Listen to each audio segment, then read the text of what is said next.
सभी को नमस्कार। सर्वेभ्यः नमो नमः। प्यारे मित्रों, आज मैं पुनः आप लोगों के सामने विसर्ग संधि का अगला भेद लेकर के उपस्थित हूँ। वस्तुतः हमने विसर्ग संधि की परिभाषा जानी थी कि विसर्ग के पूर्व में कोई स्वर हो और विसर्ग के बाद में किसी भी तरह का कोई स्वर या व्यंजन अगर आ जाता है तो उस विसर्ग के स्थान पर कोई ना कोई विकार होता है, तो उस विकार को विसर्ग संधि कहा जाता है। वह विकार कभी उ के रूप में, कभी र के रूप में, कभी स के रूप में और कभी लोप के रूप में होता है। कब विसर्ग के पूर्व में कोई स्वर हो और विसर्ग के बाद में कोई स्वर या कोई व्यंजन अगर आ जाता है तो उस विसर्ग के स्थान पर जो विकार होता है उसे विसर्ग संधि कहते हैं। अब विकार कभी उ के रूप में होगा तो उत्व संधि कहलाएगी, कभी र के रूप में होगा तो रत्व संधि कहलाएगी, कभी स के रूप में होगा तो सत्व संधि कहलाएगी और कभी लोप के रूप में होगा तो लोप संधि कहलाएगी। तो आज हम विसर्ग संधि का अगला भेद पढ़ रहे हैं, लोप संधि। प्यारे मित्रों, लोप संधि में लोपः, विसर्ग कस्य लोपः, विसर्गस्य लोपः, विसर्ग का लोप होगा। कब होगा? तो हम इसका सरलीकरण किया है। पहला नियम है कि विसर्ग के पूर्व में अ हो, ऐसा नियम हमने पहले ही पढ़ा है उत्तर संधि में। विसर्ग के पूर्व में अ हो और विसर्ग के बाद में स्वर हो, कोई सा भी स्वर हो, लेकिन अ नहीं होना चाहिए।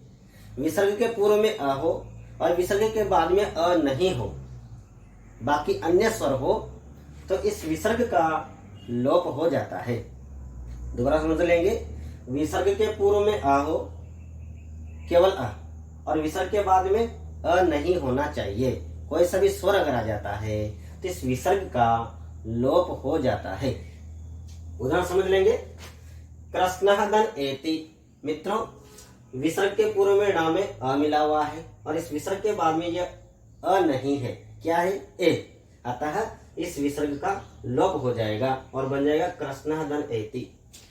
एक बार संधि कार्य हो जाने के बाद दूसरा संधि कार्य नहीं होगा। यहाँ पर बहुत सारे मित्र समझेंगे कि यहाँ पर अदन ए बराबर जो है वृद्धि संधि हो जाएगा, नहीं होगा।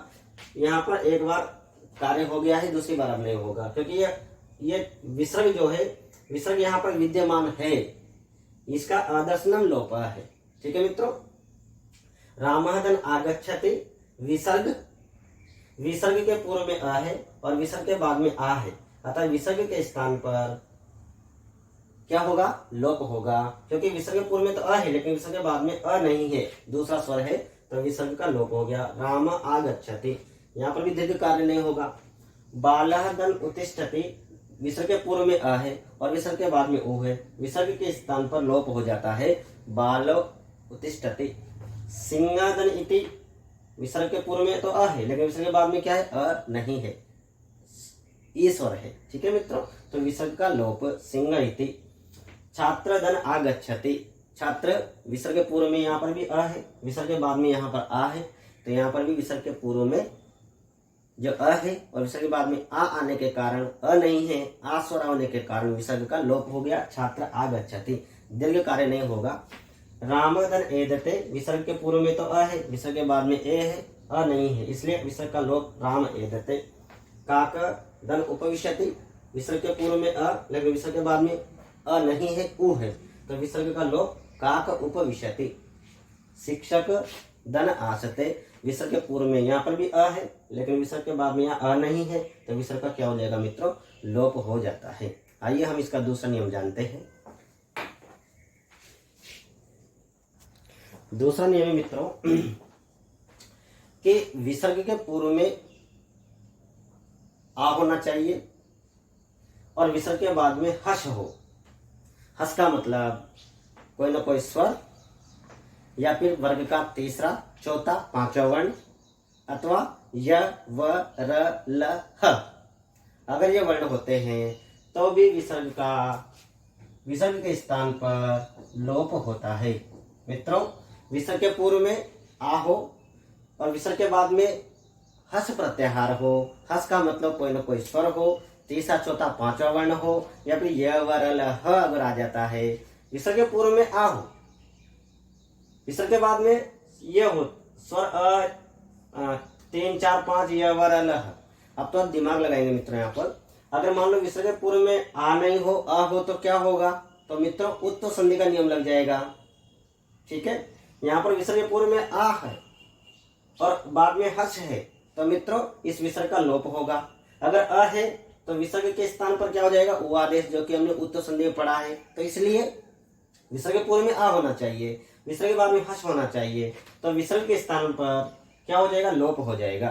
ठीक है, अ होगा तो उत्तो हो जाएगा, आ होगा तो लोप हो जाएगा। ध्यान रखना, ये विसर्ग के पूर्व में आ हो और विसर्ग के बाद में किसी भी वर्ग का तीसरा चौथा पांचवा वर्ण अथवा स्वर हो अथवा यवरलह अगर आ जाता है तो इस विसर्ग का लोप हो जाता है। उदाहरण देखेंगे, छात्राः गच्छन्ति, विसर्ग के पूर्व में आ है और विसर्ग के बाद में ये तीसरा वर्ण है ग, तो विसर्ग का लोप होकर छात्रा गच्छन्ति। ताः हसन्ति, विसर्ग के पूर्व में आ है, विसर्ग के बाद में ह है, ये जिसकी गणना हस में होती है, तो विसर्ग का लोप ताः हसन्ति। वृक्षाः नमन्ति, विसर्ग के पूर्व में आ, विसर्ग के बाद में न, तो विसर्ग का लोप वृक्षाः नमन्ति। बालाः यान्ति, विसर्ग के पूर्व में आ, विसर्ग के बाद में ये य है, तो इसलिए विसर्ग का लोप बाला यान्ति। छात्रा लिखन्ति, विसर्ग के पूर्व में आ, विसर्ग के बाद में ल है, जो कि विसर्ग का लोप छात्रा लिखन्ति। महिला धावन्ति, विसर्ग के पूर्व में आ, तो ध छोटा वर्ण है, विसर्ग का लोप हो जाएगा महिला धावन्ति।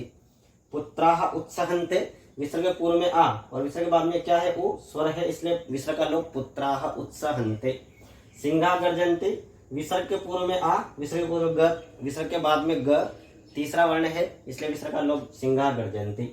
वृद्धा अत्र, विसर्ग के पूर्व में आ, बाद में स्वर है अ, इसलिए विसर्ग का लोप विसर्ग से लोपः वृद्धा अत्र। जनाः इच्छन्ति, विसर्ग के पूर्व में आ है और विसर्ग के बाद में ई है, तो विसर्ग का लोप जना इच्छन्ति। ध्यान रहे,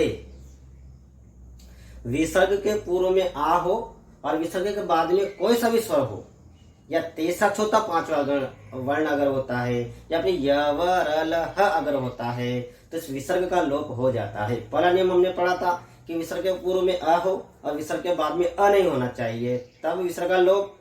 दूसरा नियम है विसर्ग के पूर्व में आ हो और विसर्ग के बाद में तीसरा चौथा पांचवा वर्ण हो, यवरलह हो अथवा कोई स्वर हो, चाहे वो अ भी हो, तो भी विसर्ग का लोप हो जाता है। ये लोप संधि के दोनों नियम बताए गए हैं। शीघ्र ही हम नई संधि के साथ पुनः उपस्थित होंगे। आपको मेरे वीडियो कैसे लग रहे हैं? कृपया सब्सक्राइब करके मेरा उत्साहवर्धन करें। और अगर आपने मेरा YouTube चैनल अगर आपने अभी तक भी नहीं देखा है तो Sanskrit class with Potter sir के नाम से आप वहाँ पर जाइए और अधिक से अधिक इसको अपने यार दोस्तों में शेयर कीजिए और इसका पूरा का पूरा लाभ उठाएं। और किसी भी तरह की अगर किसी प्रकार की कोई कमी है तो अपने सुझावों से मुझे आमंत्रित करें। बहुत बहुत धन्यवाद।